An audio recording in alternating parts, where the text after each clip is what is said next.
So this is one thing I'm guilty of, and probably some other parents are, in terms of just putting the child in front of a TV or a phone or a tablet and just watching away. How do we balance that, especially in this day and age where, again, this ties into why do parents do that? Is it because they lack time, or they've been at work all day and they're just tired, and the child, or it comes back to the child wanting your attention? For example, I could go to work, I'm back, I finish at 5, and from that 5, I'm on to something else, I'm to another meeting, and it's only few time, and it is in that meeting that they want to come and play, and what you probably just do is let me focus on what I need to do. How do we balance that? We'll still come back to, there's still another question around the money aspect and raising a child. Then this is around the digital technology. How do we balance it? For example, a child may not enjoy to read, buy books and cartoon, and she could be singing along or on things, but like, oh yeah, let's read. I don't want to, or just doesn't want to. But she could probably recite and read everything she's watching is going in, but actually off the screen is a bit challenging. How do you balance that when you're raising your child? From my point of view, and this is, again, I believe strongly that, digital technology or in itself is not evil and it's not detrimental. It's not the problem. Just like every other thing, it needs guidance, and you're not, I still sometimes do that, but what allowing them to when you are busy and you say, okay, you quickly use your but they need guidance on that. Very important. Like, you've answered some of the question on what they're exposed to on using the tablet, watching, i.e. games, what they see. And very, very important, we need to make sure that we are we go as parents. It came to a point in time whereby we thought we don't have a clue about this digital something, because we just used to say no. I said, no, we can't keep saying no or depriving them. They are going to, when they get to school, they use this. So it's how we make them understand what they are able to, if you have a toddler, for example, you give them an iPad. You don't just give them an iPad. Maybe you put it on whether Cocomelon. Make sure they are watching something. I'm not soliciting for Cocomelon, to be fair. I don't think I know much about it, but I just hear. But you make something, and there, if you're a person of faith, there are a lot of similar things that you could introduce your children to, so that even whilst you think they are being glued to the tablet or phone, what they're taking in is really benefiting them. Going back to those 4 categories, either spiritually, emotionally, academically, or even financially, you know what I mean, is having a positive effect on them, not just on a random game that is advertising rubbish on it that you don't want your children to take in.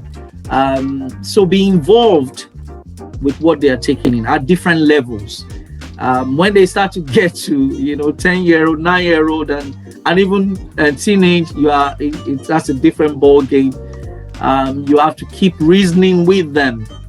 This is, what are you doing? I was saying to my 13-year-old, so what this video you're watching on TikTok, how do they? He said, oh, it's suggested for me. How can you let somebody suggest what you take in, when the Bible says that your heart, you should guard your heart with all diligence? How can YouTube be suggesting the videos you watch?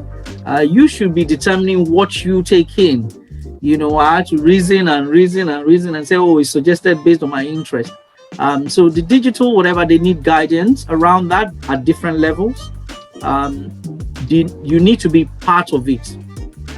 So take time out of your busyness and see what interests them. So they said, oh, they're watching this. What is it about? Let me find out. Thank you.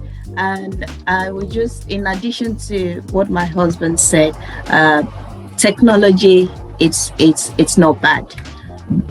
We just need to make a balance in how much time our children spend with screens.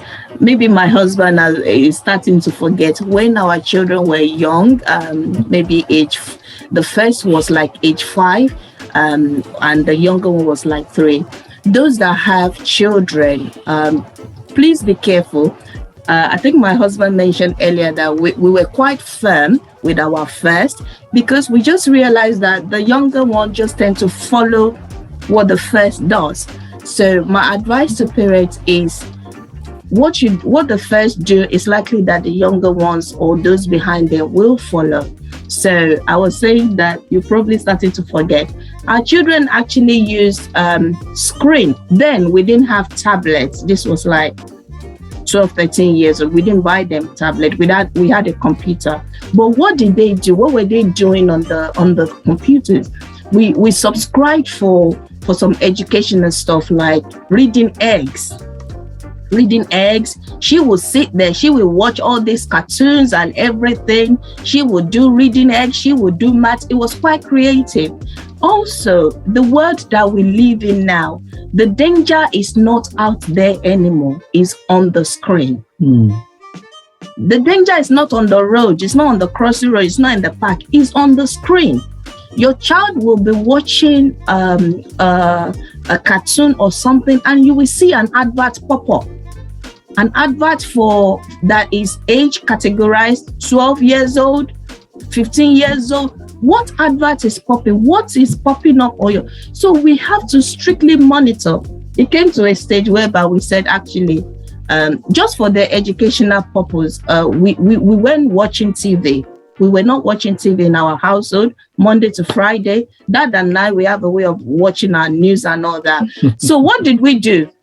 We spent family time. They were reading, because when your child is 5, if we have anyone on the platform, you have a 5-year-old, we're very good.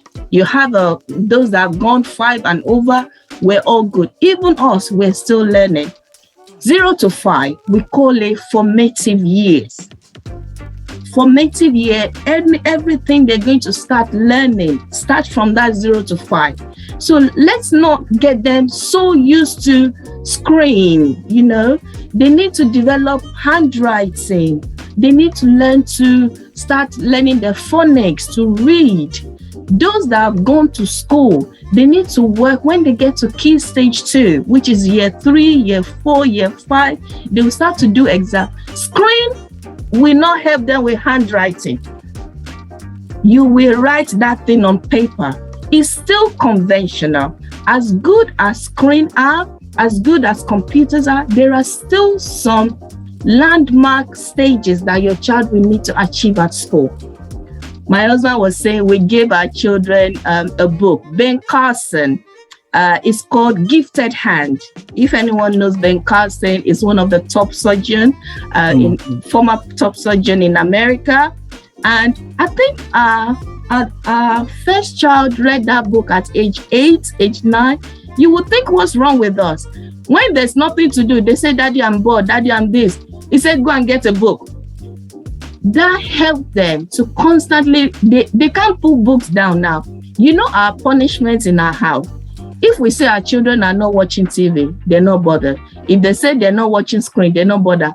If we say you're not reading, if we take their books, that is a punishment, because it's what they love, what they used to. So let's get our children used to the conventional things, because when they grow up from like age 13, age 14, they'll start to make their decisions. Some of the stuff that we've even told them, they'll probably drop it. But screens are good, computers are good. Let's make sure that they're learning, using it for the right stuff, reading, writing, developing their mind, using it in all the right ways, rather than I'm bored, take. At church, we're walking around with screen and book.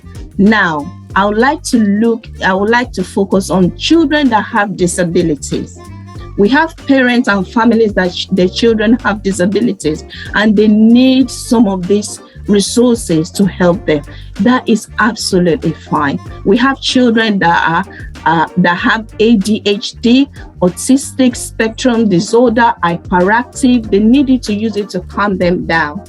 So it's fine as long as you know what your child is doing on that system. Can I just add to that? Because I don't want you to feel parenting, like most of us know, and probably more experienced people listening to, it's not something that we often, I won't say fail, we often miss the mark, but we pick ourselves up again. So I remember when my wife was talking about TV, you know, my confession is that when they're at school, I watch my news, you know, because I know the whatever was for them. And when they came back, we sacrificed until they go to bed before I put on the news again. And there was a day, of course, that you get caught. And I said, okay, we sat down. I said, oh, I do apologize. I broke the rule. So parenting is not, I don't want you to feel that, okay, we've got it all together in some way. But when you set boundaries together, obviously you have to reason together. So yeah, basically that's it.